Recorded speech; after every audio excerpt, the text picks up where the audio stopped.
Greeting to everyone present here. Nightingale of India, a queen of music.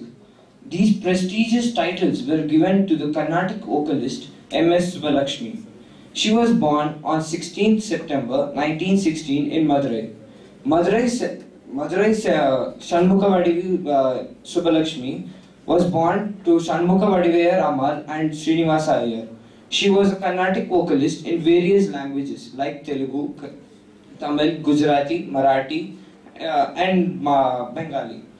She took Carnatic training under Srinivasa Iyer and Hindustani training under Pandit Narayan Rao Vyas.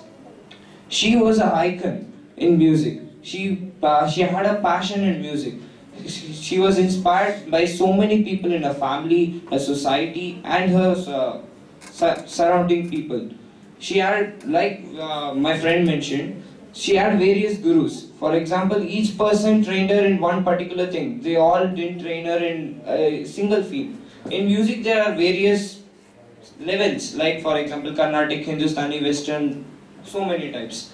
So when we go into music, there is no end. It's like a sea, and each drop is very precious. So M.S. Subbulakshmi mastered everything in this, and she went on to make many public performances in the world. Her first film debut was Seva Sadan in 1937. She was Seva Sadan in 1937. She stopped all her public performances when her husband Kalki Sudarsanam died in 1997. We can say she was a simple woman because even though she got almost lakhs and lakhs of prize money, she donated most of them to the children's orphanage or to charity. She never expected more, and she always lived a simple life. Thank you. See, when you got the chit of Subbulakshmi, your expressions were like, I just thought of whether to change the chit. No, not like that. I was like continuously 2, 3, 4, all got again why like that. But you added something new in that. Just tell me what is the quality in her that inspired you? Her quality is her passion for music. She has lots of passion. She doesn't get deviated from that. She doesn't think, okay, we have something more proper, we go for that. She just sticks to that one thing. Is that the only quality that you like? Yeah, passion first. You tried to learn something about, find out what she was and what she did? Actually, she, so many, like bhajans, you said, Meera Bhajan, Venkateshwara Suprabhatam. How important is music in life? Again, the same question. It calms our mind, it makes her, when we are completely tensed, angry, want to shout on someone, you listen to some melodious music, it calms your mind slowly. Apart from that? Apart from that, that's the only thing I want from music. Does it bring joy to you? It brings joy when we are like happy. When we are angry, we don't look for joy, right? When we are like in a... Is it only when you are angry that music will... No, when we don't have any other thing, we just want to listen sometimes. We get that some people have a hobby of listening to music. Nowadays, iPod, computer, but no one listens to old songs. Like you ask anyone here, all... Do you get angry often? Usually. Do you listen to Subbulakshmi? Not Subbulakshmi, but melodious songs. Anybody want to ask?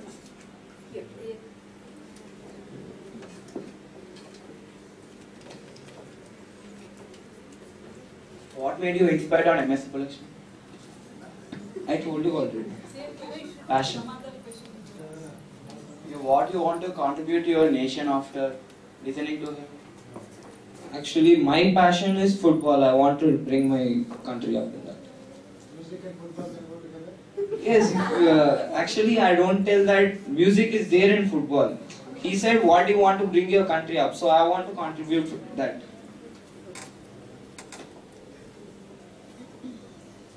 Hello, good morning. While you are answering the judges' questions, I felt that you want to use the music only for your selfish purpose to calmness, control your anger. That is an art, it is a divine art, right? If you are a musician, what would be your aim to the society or to contribute to the society? If I was a musician, actually I can't believe myself in that state. I can't put myself in that state. I have only interest in music, but I don't want to carry it out. Like listening, everyone likes it. Raja, you mentioned her father's name. What was it? Subramania Iyer. Okay. And her husband's name? Kalki Sudarshan. Sadashiva. Sadashiva, sorry. Okay. Thank you. Yeah, she was a great musician. And it's not Tamil alone. Every day when you listen to the Vishnu Sahasranamam, that resounds in her voice. It is in Sanskrit. I said various languages. I didn't tell Tamil alone. Bengali, Gujarati, I mentioned some. Okay, Raja. Apart from surrender and humility, which are her qualities, what else do you think is a quality that would have brought her to the level at which she rose? Sorry, I didn't get you. Hard work, abhyasam. Okay, perseverance. Thank you. There's a question here. There's a question here. When you are preparing for this topic, have you ever thought of hearing MS Subbalakshmi songs? I heard her puzzles. Okay, so I have a question. While listening to her song, did you ever hear any other voice apart from her? When she sings in a concert or any other record, she sings with a woman along with her. Can you name her, that woman? No, I didn't go that deep to research on her. Like, it sounds like only one person is yes. singing, but there is another woman who sings with her. Her mom? Not her mom. I don't know. I didn't. Sorry, I didn't. Can you name her, please? You can answer. Actually, according to my knowledge, how much I know, it's Gopa Devi. I do not know, somebody told me like that, but I know that some woman is singing along with her.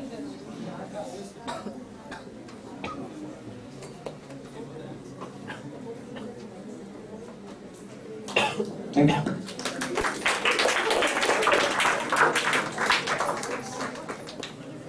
Can we move on to Avantika Yash from Aryabhatta High School?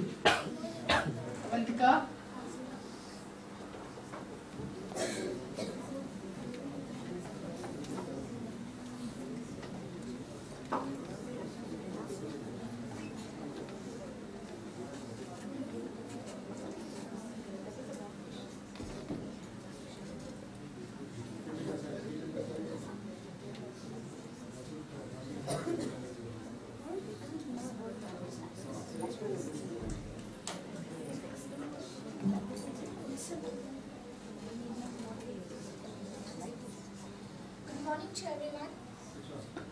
Good morning to everyone. My name is Avantika Yash and I'm from Aryabhatta High School. Today the topic I got is Abhimanyu.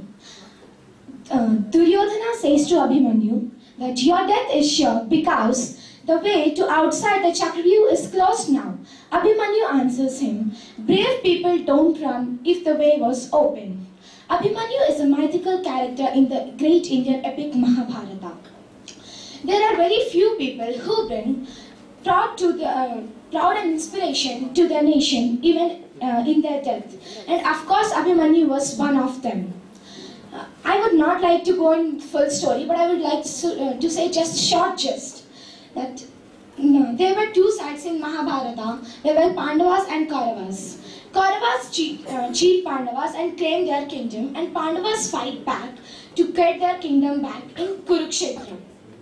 Abhimanyu was the son of one of the Pandavas, Arjuna. On the 13th day of the war, Kauravas challenged Pandavas for a war called Chakravyuh. And it was done by Dronacharya, the commander-in-chief of the Kauravas side. And Sri Krishna and Arjuna were drawn into another battle with Samasaptakas, and the other four Pandavas were in deep tension that how to face this war. Then Abhimanyu said that he know how to exit in that Chakravyuh, but he did not know how to come out of. He know how to enter in the Chakravyuh, but he did not know how to exit from it. This shows that how much confidence he had on himself. That if he did not know how to exit from it, then also he want to enter in it. And then other Pandavas said that they will keep the exit path open. Abhimanyu entered the Chakravyuh and faced the skilled warriors. But Pandavas failed to keep the exit door open because Jayadratha on the Kaurava side stopped them from doing so. Abhimanyu went at the center of the Chakravyuh and faces Duryodhana, Karna and Dronacharya and other skilled warriors of Kauravas. And now Duryodhana says 6 of his warriors to attack on Abhimanyu at Jyonising. They attacked on Abhimanyu and Abhimanyu was killed.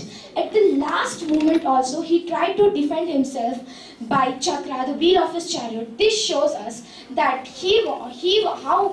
how much he loved his people and all the Pandavas, that he was going to die, he knows, but he tried to defend them. He tried to make proud, he tried to bring proud to Pandavas, that at the last moment also he fought.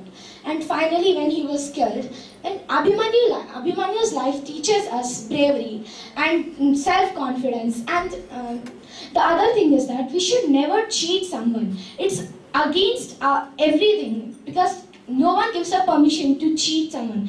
And I would like to conclude by saying that if Kauravas cheated Pandavas, so it led to the ultimate defeat of Kauravas, and we should never cheat someone. We should keep a self-confidence on ourselves. Thank you. That's why he entered the Chakravyuh, as I said in my speech.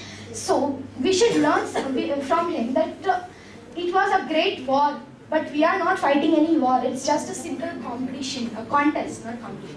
So we should have a self-confidence, then we can do it. Despite knowing entering into Chakravyuh, is it not overconfidence? No, that other 4 Pandavas, they said to Abhimanyu, they will keep the exit path open, but they failed. But he had faith on his all uncles, so he entered the Chakravyuh. It's not overconfidence, but it was his confidence.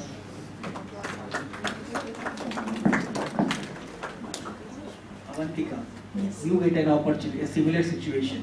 Will you take up not a war, not something similar, where you only know how to take up that challenge, but you don't know how to complete it. Will you take up such an assignment or not? Yes, I will definitely do. I would like to give example of this Ramakrishna at the contest. I know how to get entry and how to prove myself. But if I will not be selected, then we should not feel something.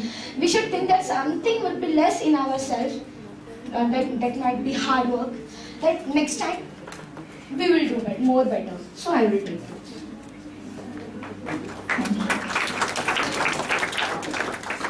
So we have questions.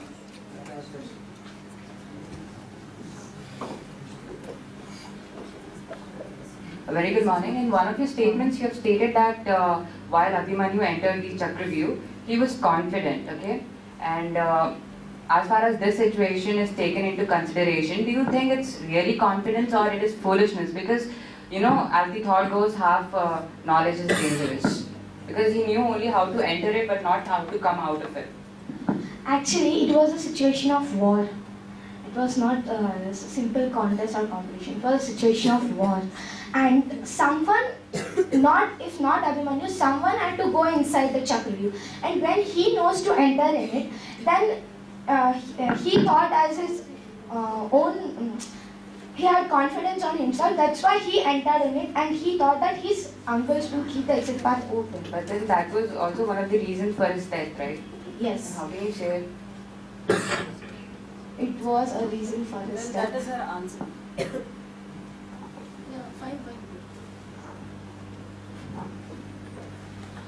While you describe the situation where he pulls out the wheel of the chariot and fights with that, you said he has respect for his uncles. Do you get only that value, not any other value from that situation, from Abhimanyu?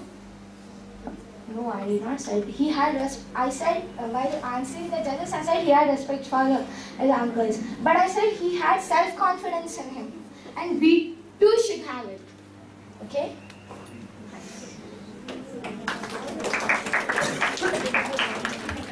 And Dronacharya came into the front and broke his charioteer and killed his charioteer and his horses. Thus disarmed Abhimanyu. Even when he was disarmed, Abhimanyu did not lose hope. He took out a sword and fought with all the great warriors. He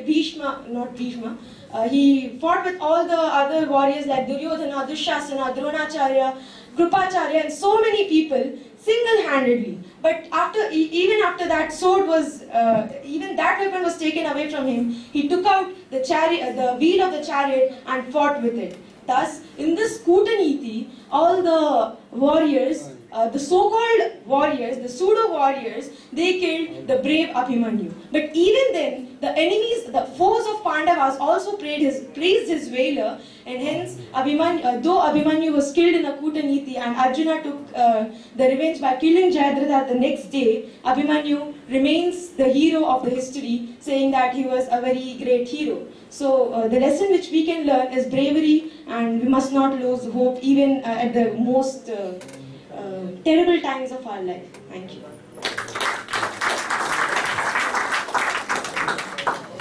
One request to the audience is we all need to be listening when the people on the stage are speaking, because we would like to be listened to when we are on that platform, right? We need to agree to this. Yes.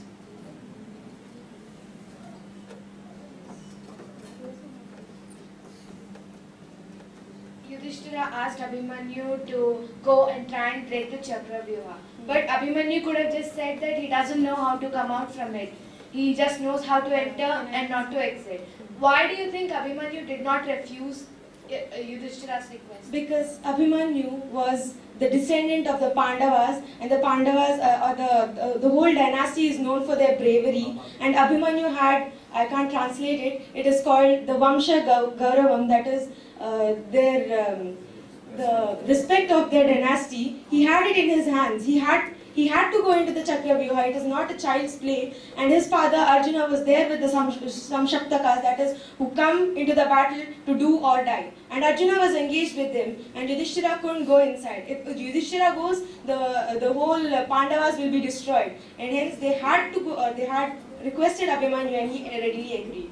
Okay, so you mean to say that Abhimanyu sacrificed his life for keeping up his Vamsha Gaurava, and you think his death was for the good? Yes. There is another mythology regarding this. It was that Abhimanyu was the son of the moon, Chandra. And the Lord Indra asked him that you have to give your son into Subhadra's womb. And so Chandra said that I can't bear separation from my son after 16 years. So Abhimanyu had only 16 years, and that's the way he got moksha, a Viragati.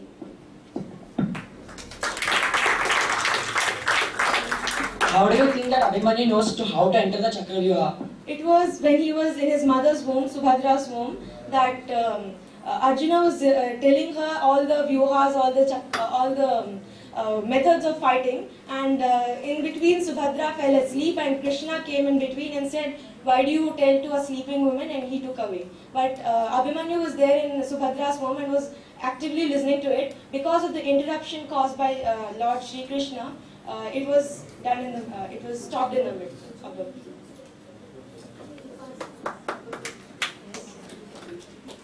Can you narrate the incident? How Arjuna killed Jayadratha? Yeah, it is actually. Sorry, I would like to interrupt. That is not the subject. Okay. Anybody want to ask any question? Any other question?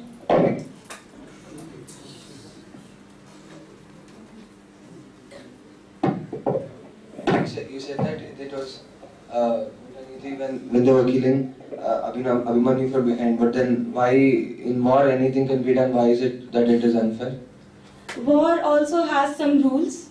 You cannot go against the rules. it is actually 1-to-1. Dvanda Yuddha is the rule of the Dwapara Yuga. I think you all know that there are 4 yugas, and there is a rule for the Kali Yuga, there is a rule for the Dwapara Yuga, and 1-to-1 battle is also a rule for the wars in those times.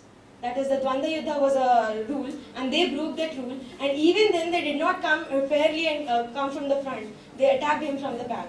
I wanted to show how much fickle-minded the Kauravas were, and how they asked the Karna to do this. Thank you. Good morning to one and all present here. I'm Fahim Siddiqui from Sister Nivedita School, standing before you to tell you about MS Subbalakshmi.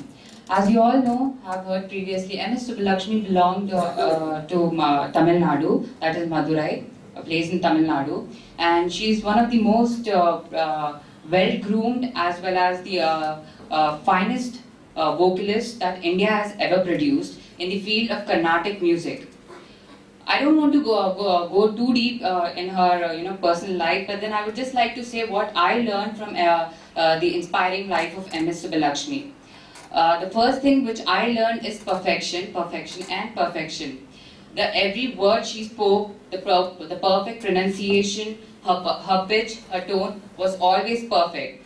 Every time she did a concert, and each of her songs, it was really stupendous, as well as every song was done perfectly. So that's the first thing which I learned from her. And the second thing is MS Subbalakshmi started to sing, that is perform concerts from the age of 10, I believe, yeah, from the age of 10. So her first contest was done when she was 10 years old. From such a small age till the year 88, when she passed away, she has contributed a lot to the Indian music industry. What I learn is, from a small age itself, we can start to achieve and we can start to work on our passion, our talent, and till the time we are well groomed by the society, well groomed by the gurus, and until the time we know our hidden talents, and how to have a command and perfect control over them, and to showcase the world that we have infinite power within ourselves, and we are not less than anyone else. MS Subbalakshmi ourselves, and MS Subbalakshmi was one of the first was the first Indian musician who has won the Bharat Ratna award, which is the highest civilian award in India, as well as Asia's highest civilian award. And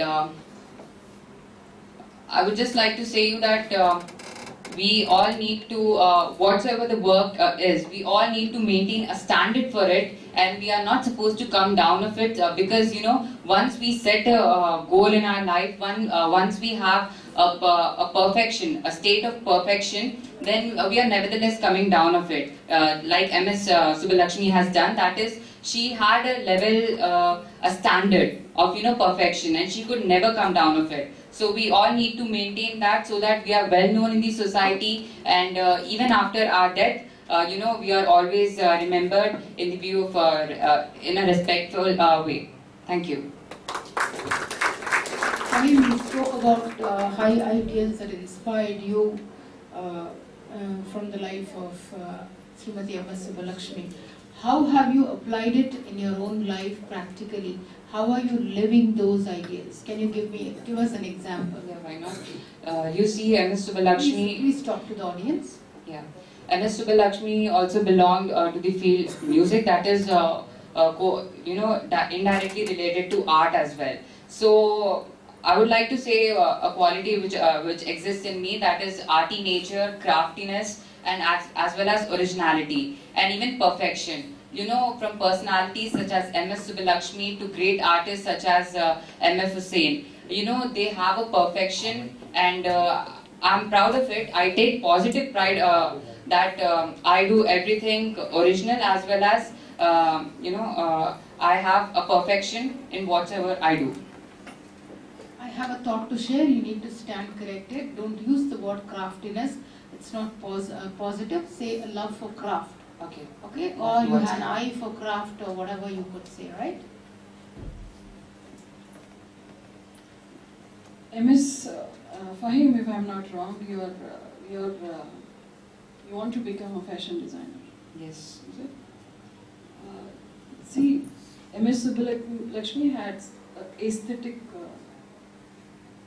appearance and what the field that she was in. How, if today, if required to be applied in fashion design, taking her music, how would you justify? You see, talking about fashion industry in today's world, there is a lot of changes, modernization, and influence of the modern world on our Indian cultures, as well as the Indian clothing as well, when we are too specific about it.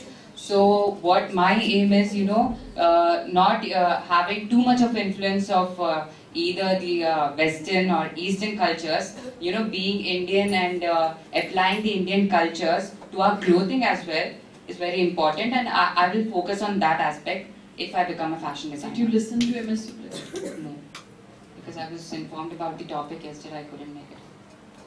Would you make an attempt to listen to what she Sure. Anybody want to ask? Yes. Can you tell me when Subbulakshmi was awarded the Sangeet Nata category? Not aware of it. Okay. Thank you, Bhai. Thank you.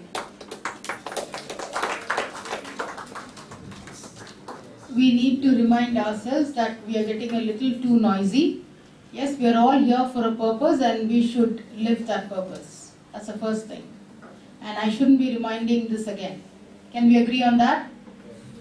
We need to respect the space and the time and the speaker who's there on the platform. We move to Likhit Teja from DAV Kukarpalli.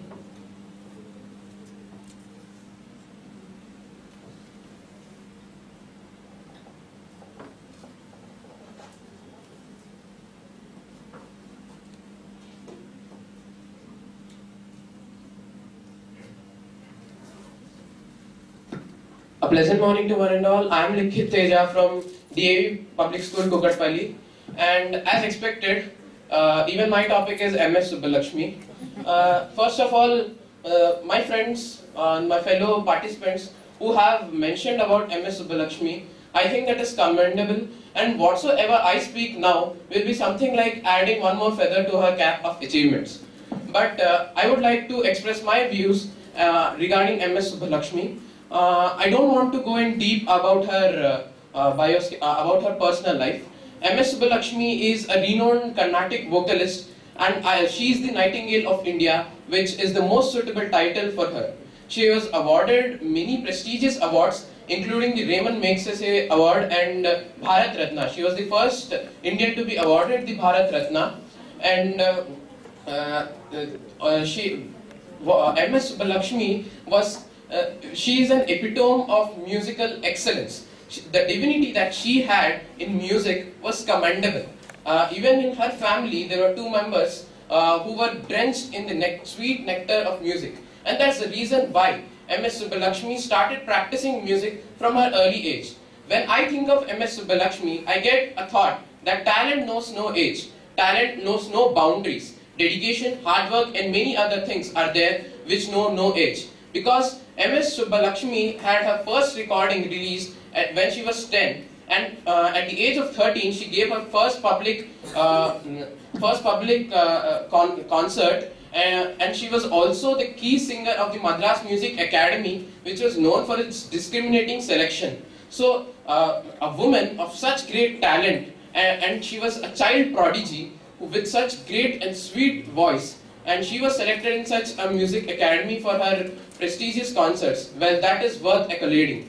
And when I see MS Subbulakshmi, one thing that inspires me about her is her simplicity and her desire to know more and more about the field in which she is there. Well, all of us know that she is dedicated only to the industry of music. She has a passion for music and she wants to learn more and more. Like nowadays there are few people who gain some popularity with 2 or 3 songs, and what they think is that is enough, and they need not learn more. But had she specialized not only in Carnatic music and she also focused on other languages, which is worth commendable.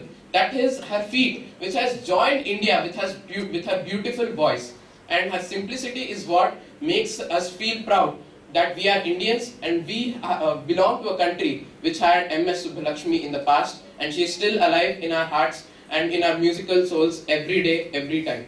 And she was a cultural ambassador, as mentioned earlier by the participants, which aptly describes that she is worth being a cultural ambassador for India. So what the youth must be inspired and other people must be inspired from MS Subbulakshmi is their passion or dedication to a single goal, and whatever they do must be for the good of others, as well as there must be no mistakes in it, and they must try to learn more and more without committing any mistakes. Thank you. The audience had raised their hands earlier, and we had to move on. Yes. As you said, she was Nightingale of India, but Sarojini Naidu is a Nightingale of India. Like, you have also, like, she is a very good singer. Like, so I said in that context. Like, you have, you know that Nightingale is a bird which sings very melodiously. So in that context, even she can be called a Nightingale of India. How Subbulakshmi is different from other singers? She is different from other singers because she has, like, many singers have a melodious voice and many singers have dedication. But one thing that makes her different from other singers is her dedication for music and her passion to learn more and more from different gurus, and also her dedication to specialize in various languages like Sanskrit, Kannada, Telugu, Tamil, and many Gujarati, Punjabi, Bengali, many other languages. Thank you. What is the specialization of Subbulakshmi? She was a Carnatic vocalist. Only Carnatic vocalist. Like, she started her career with being a Carnatic vocalist, and then she learned more and more, and she expanded in the industry of music by specializing in different languages. Like, I have heard the Suprabhat and Vishnu Sahasranama, which she has sung. And why only Suprabhatam and Vishnu Sahasranama? That is very famous when you talk about. So, because when I hear that, like, I personally feel that I can't describe her voice so officially. Whenever I feel like expressing something about MS Subbulakshmi, I get all informal things, like I get all my feelings out of my heart, and I think there is no other singer who can sing something like that, because that voice, I have got used to that voice when I hear the Suprabhat. Suprabhatam, Vishnu Sahasranam, MS Subbulakshmi, and she is just churning you. Why is it happening? Why is it happening? Like, when why I listen to, what is the specialty? Like, why I do get mesmerized by that voice? Is she connected to something? I didn't get you. Suprabhatam, Vishnu Sahasranam, and MS Subbulakshmi. Whenever she is singing these, she is just moving the audience. So the reason for that? Yes. What is it? The reason for that is simplicity, and she is no more now. She is no more now. Yes, that is. But still, for past 70, 80 years, she is ruling. That is due to her mesmerizing voice and the cultural divinity, and with the innocence with which she sings her song. That is what I wanted to know. Do you understand by divinity? So she is connected with this. Is spirituality important? Spirituality, yes, it is important, and that's the reason why she, like, whenever she sings, she does not sing it for her personal good. She sings it with a purpose. Like, as I mentioned, she sings it with some divinity. And that's the reason why her mesmerizing voice becomes more mesmerized when we hear to her songs. So whenever we take up any field, whether it is music, Yes. whether it is dance, whether it is engineering, business, anything, do you think spirituality is important? Like, yes, it is important, and another thing which is important is also our focus and dedication for that thing, and to learn more and more, because there are many, as there is a quotation, necessity is the mother of invention, and there are many other needs which increase day by day. And like in the present context of music, why do we still give speech about MS Subbulakshmi? That's the reason, because she was very talented, she was dedicated to the industry of music. Good.